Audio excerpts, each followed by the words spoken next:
Now we're heading to Woodstock Farm in North Canterbury. Cosmo Kentish Barnes is with Shane Malley, who's the Field Operations Team Leader at Plant and Food Research. Dairy farmer Tom Turner's also there, and he's taken them to a muddy paddock that's getting a makeover after winter grazing. So we're located up the Waimakariri Gorge, just south of Oxford, tucked up against the foothills. One dairy is on a flat irrigated and the other dairy is on the downs. That's all dryland. So we're milking just under 3,000 cows along with 1,000 head of young stock across 800 hectares of dairy platform and another 800 hectares of dairy support. And we are looking at a spader and seed spreader from Holland that's sowing crops into the ground. Yes, so going in the ground here at the moment is oats and Italian grass. We're sowing this in behind a 12-tonne dryland Swede crop, and usually this kind of ground we wouldn't be able to get into until November or December with the first pass of cultivation, whereas this is our last paddock that we're doing, and it's the start of September with our first paddocks that went in straight after grazing in July. So it's been going since start of July till nearly finishing now. And these machines are relatively new, aren't they, in New Zealand? Yes, in New Zealand, and from my knowledge it's the only one here in Canterbury. Not super common because it does rely on a heavier soil with not too many stones, and Canterbury majority does have a lot of stones, so it has a niche spot, and we use it specifically for sowing catch crops straight after winter grazing. Yes, and so you've been involved in quite a large catch crop project here on the farm, haven't you? Yes, started off with Plant and Food doing sediment runoff. So we have slopes here on our farm, and it was measuring the runoff post grazing between having a catch crop or not. At the time we were struggling to get on the ground with this country, and talked to Shane here at Plant and Food, and he said, have you thought about a spader? And that was a very novel term for us at the time, and did a bit of homework on it. And so from there it ended up being 3 years of trials with the team there, and we've carried on our own will with the spader, continuing with catch crops. Now Shane, how did you get involved with this project? Yeah, so I should mention firstly Brendan Malcolm, who's the lead scientist for this project. We started looking at catch crops and trying to work in a system approach of supporting farmers following winter grazing and trying to have an impact on any nutrient losses potentially through those winter months. So catch crops, it literally started from just dropping a drill at Ashley Dean in a fodder beet paddock. We literally did 3 or 4 strips with some oats just to see if it would actually work in the middle of winter. Would it grow? Would it take up nitrogen? And to our surprise it did a fantastic job. But one of the key things there is 90% of our trial work has been on farm. So the work that we've been doing has been working with the likes of Tom, farmers, getting their feedback, because every scenario is different. We've also worked in different regions, so here in Canterbury, West Coast and Southland. There has been some work done in the Waikato as well, predominantly mainly in the wintering systems in the South Island. Can you tell our listeners who are not farmers what catch crops are? So catch crops are pretty much a cool-tolerant cereal. So we want an active growing cereal through the winter months that we can plant as quickly as possible after winter grazing. So when the cows come off a fodder beet crop, anything like that we can get in the ground. So usually oats, rye corn, or even triticale can be used. And what it does is it's taking up nitrogen. Okay, so the key is getting that crop in the ground. It gives you the environmental impact of taking up nitrogen. What it's also doing is producing more production on farm for farmers as well. So it's a win-win. It's a win-win all around. And it's been hugely positive. As Tom mentioned, the sediment work. Obviously we were looking at nitrogen losses beginning with, but now we're also showing that catch crops can actually reduce sediment losses as well.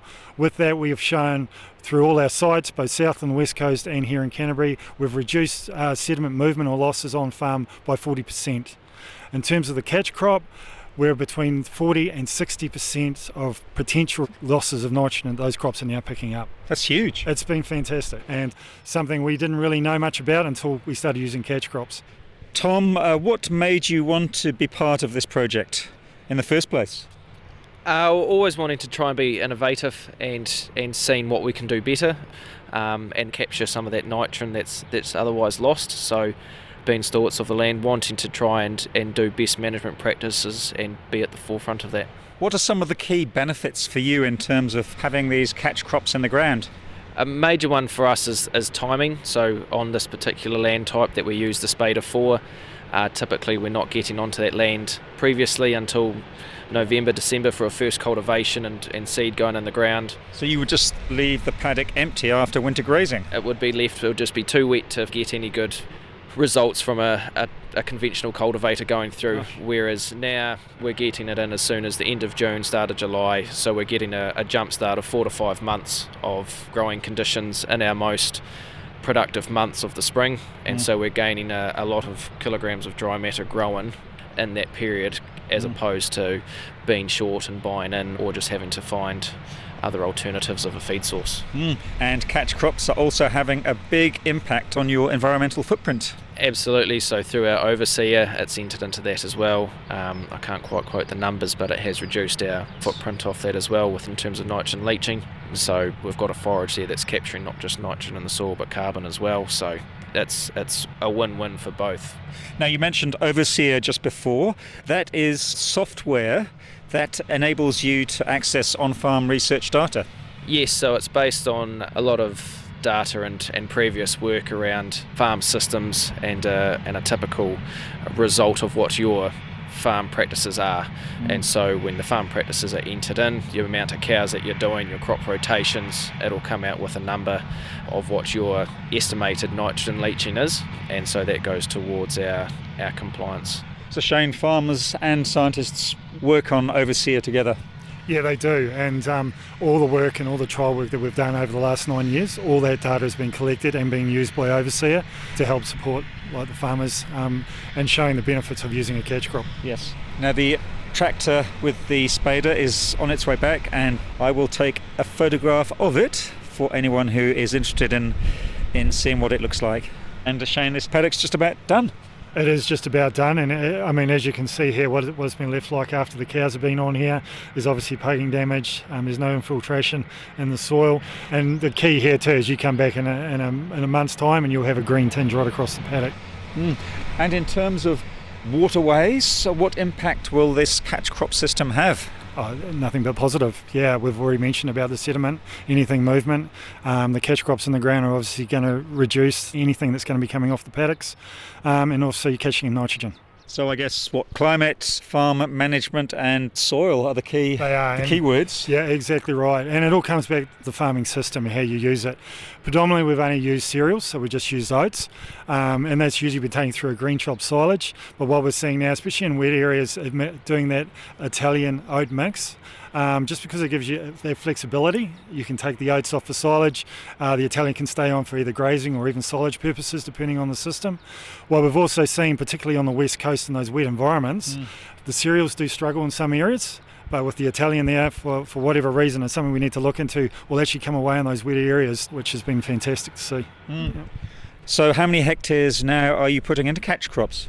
We're doing about 50 hectares of catch crops each season now, so all with the spader. And before you were doing what? Before we were doing maybe 10 or 15 with a conventional direct drill. With this system here, do more seeds go into the ground than would usually be sown? Yeah, so what we try and do is target 300 plants per metre squared. So if you were just drilling a straight oat, that would be around 120 kilograms per hectare. So it's a lot more. It is a lot more, but the key for that is getting a good number of plants in the ground, that early establishment, and getting that canopy closure as quickly as possible. When you get canopy closure really fast, that means the crop's going to develop at 100% of its growth rate, and then it's going to do its environmental job as quickly as possible.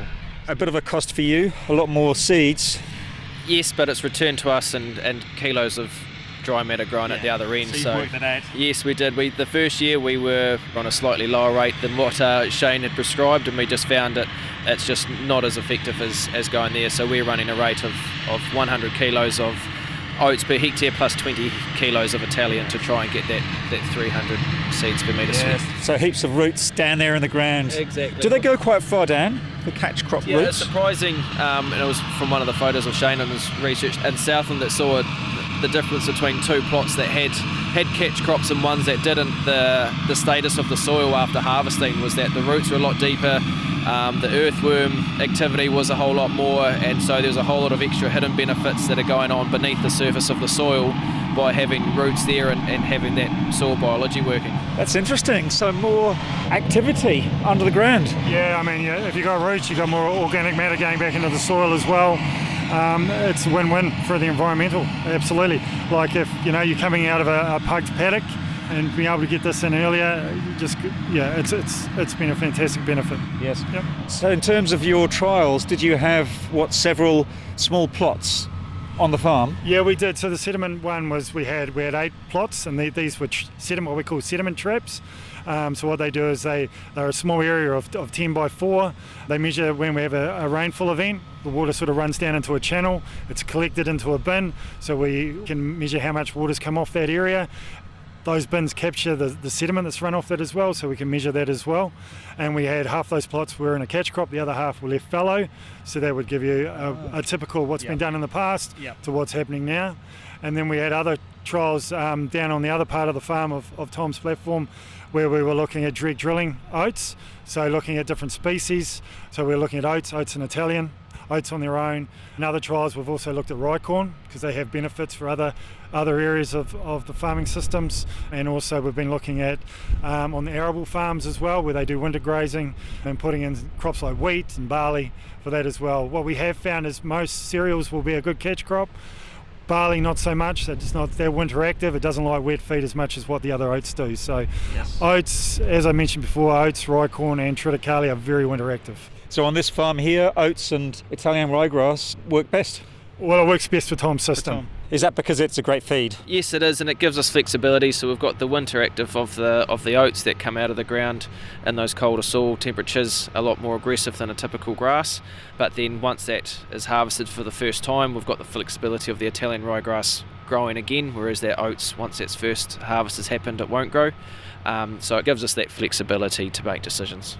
And so a month ago there would have been cows in here on sweets? Yes, there would have been. Yeah, it was a different story then when there was a bit of rain and it looked all wet and a lot more surface water as well. So yes, it would have been a mob of 200 odd dairy cows grazing this paddock of Swedes. Yes. And Shane, this project has officially finished after 4 years. What are you working on now? So we've got a small project now that's just begun, working with farmers in the high country where they've sort of struggled to grow catch crops. We've also got trials set up in central Otago, and those sort of inland areas are a lot cooler, around Wanaka up through Middlemarch as well. So it's just a real good continuation, and this is really led by catchment groups as well, which has been fantastic to be involved with. And so that's the next stage. That's what we're looking at for this part of the program. So the word's getting out there, and I did see that you've got some very useful information on Facebook and Instagram. There is. We've got 2-page booklets, outlets, so you can read all the information about catch crops, right from sowing, which is the key of catch crops. You want to get your crops in as early as possible following winter grazing. That's when you're going to mitigate the most nitrogen losses potentially. But also the earlier you get it in, the more yield you're going to get from your catch crop as well. And it's all about their nitrogen uptake. And Tom, what else is happening? I guess you're in the thick of calving. Yes, we're now 90% of the way through our calving system, so now our busy time is starting to spray out paddocks for crops for next season and get them in the ground, and looking forward towards cow mating as well, so never a dull day. Tom Turner in a paddock being sown with catch crops on his Waimakarere Gorge dairy farm. Cosmo was also chatting with Shane Malley from Plant and Food Research.